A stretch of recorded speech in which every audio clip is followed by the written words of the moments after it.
Oke, assalamualaikum warahmatullahi wabarakatuh. Nah, di sini saya sudah ada dapat kiriman file lagi untuk jabatan admin kes. Sayangnya di sini cuma contohnya cuma satu aja, padahal saya pengennya sih seluruh tingkatan, 3 tingkatan itu ada. Oke, langsung saja. Nah, di sini ada admin kes ahli pertama. Oke, sudah bagus. Kemudian ini udah bagus juga. Sini juga sudah bagus. Ya, kemudian ini di fungsionalnya karena dia di tingkatan ahli pertama, dia yang paling bawah, ini nggak usah ditulis ya. Kecuali berbeda hanya kalau di sini posisinya ahli muda, maka yang di tingkatan paling bawahnya ini di sini dituliskan ahli pertama ya. Salah sini. Jadi posisinya seperti ini ya, contoh. Jadi begitu cara pengisiannya. Kemudian selanjutnya kita ke bagian bawah ini, uh, umum aja. Kemudian di sini saya rasa kalau nggak salah ingat, saya sepengetahuan saya itu untuk admin case itu pendidikan minimalnya S1 ya, nggak ada D4 ya, nggak bisa. Jadi D4 di bidang kesehatan gitu nggak bisa masuk ya. Jadi memang dia mutlak S1 kesehatan aja, seluruh S1 kesehatan ya, apapun itu jenis S1 nya, yang penting S1 kesehatan, bukan D4 ya, sepengetahuan saya. Kemudian diklat jenjang oke. STPL, kemudian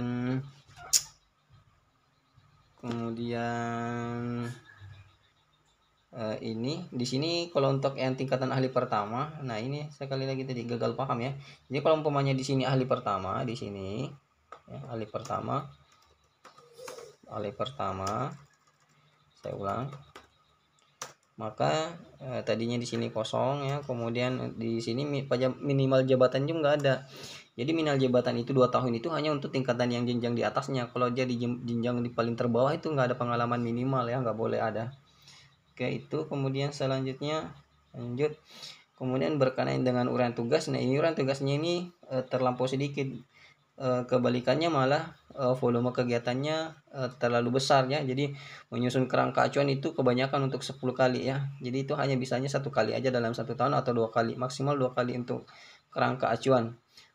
Mengumpulkan bahan literatur itu boleh lebih ya, boleh lebih. Tapi karena dia berkaitan dengan literatur dengan jumlah sekian, ini saya rasa nggak mungkin ya 10 literatur dengan 80 kegiatan. Artinya kalau 10 literatur berarti ada sekitar berapa nih, berapa jenis literatur? Adalah 8 ya. Jadi masing-masing literatur kita anggap satu, berarti cuma ada 10 ya. Ini terlampau banyak, 80. Oke, jadi seperti itu logika berpikirnya. Jadi salah satu caranya adalah menambah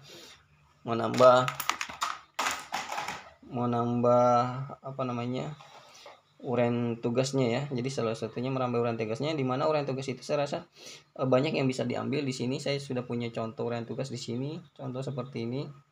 Menyusun rencana wewenang tanggung jawab pelaksana program gizi ya. Ada pelaksana program sumber daya manusia. Jadi kumpulkan uraian tugas yang lainnya. Jadi lihat uraian tugas yang lainnya juga. Jangan paku yang terlalu umum juga ya. Di sini ada program perbaikan gizi juga ada ya. Kemudian yang uji coba kewenangan nggak usah, uji coba kewenangan. Kemudian menyusun rancangan prosedur itu bisa dimasukkan ya. Rancangan pedoman program gizi bisa dimasukkan, rancangan program obat juga bisa dimasukkan. Kemudian pokoknya yang berkaitan dengan uji coba itu nggak usah ya. Jadi hanya berkaitan dengan rencana program aja boleh dimasukkan. Kemudian di sini ada juga melaksanakan uji coba, pokoknya juga nggak usah. Melaksanakan penilaian ya. Penilaian itu nggak usah karena itu ranahnya dinas kesehatan untuk penilaian. Kemudian kecuali kalau ada dalam rangka mengawasi praktik-praktik yang ada di ruang lingkupnya, praktik mandiri, bidan mandiri, atau klinik yang ada di wilayah kerjanya, itu boleh melaksanakan penilaian ya, karena dia sebagai pengawas boleh di situ. Kemudian pokoknya ambil yang hal-hal seperti itu ya, contoh aja. Jadi masih banyak hal-hal uraian tugas yang lainnya bisa diambil dari sini. Nah, ini banyak ya, seperti itu.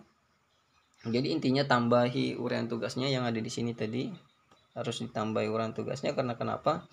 Saya paham betul dengan admin kes ini, tugasnya admin kesnya di mana setiap urutan tugas itu maksimal sedikit aja ya, nggak sebanyak seperti ini. Nah, jadi ini contoh menyusun kerangka ancot itu cuma maksimal 2 ya, maksimal 2. Jadi harus nyari nambah urutan tugas yang lain. Jangan nanti hanya karena pengen di sini pokoknya ada 1, nanti ini malah dibesarin. Nah, ini nggak masuk logika juga. Jadi kemudian kalau menyusun rancangan laporan nggak boleh, nggak apa-apa, itu boleh banyak ya. Kemudian apalagi ya, mengumpulkan bahan literatur hati-hati. Kemudian mengolah bahan literatur juga hati-hati. Nah, uraian tugasnya. Jadi ini cuma ada 8, jadi usahakan sampai ada 15 atau 20 uraian tugas ya, yang ditambahkan dengan kuantitas jumlah target kegiatannya yang memang sedikit ya, tapi karena memang angka kreditnya itu besarnya besar-besar angka kreditnya, jadi untuk mencapai total di sini saat itu mudah ya.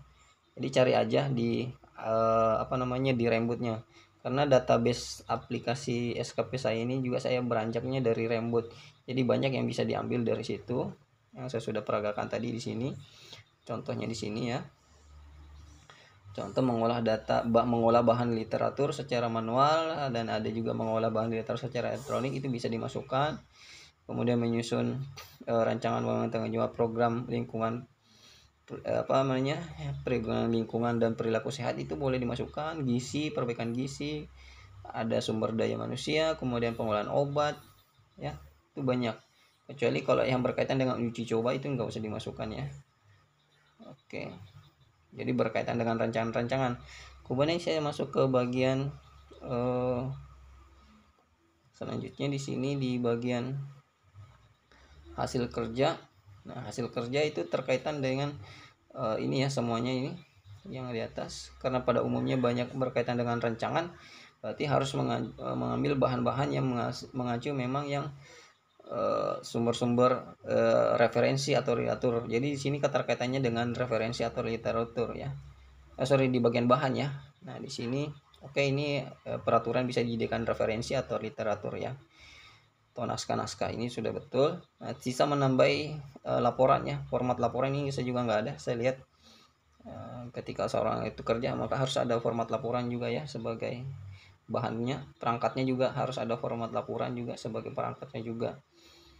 Oke, ini sudah cukup, yang lainnya di bawah sudah cukup bagus. Jadi cuma itu aja saya ingin menekankan di bagian atasnya tadi, uraian tugasnya itu kurang ya. Uraian tugasnya kurang, volumenya ditinggikan. Jangan hati-hati kalau untat mikes ya, sebaliknya. Jadi uraian tugasnya yang dibanyakan, volumenya yang diturunkan. Kayak gitu aja. Jangan lupa untuk jabatan yang lainnya tadi ditambahin ya. Jabatan ini kan cuma satu contoh jabatan aja untuk ahli pertama aja. Oke, sekian. Assalamualaikum warahmatullahi wabarakatuh.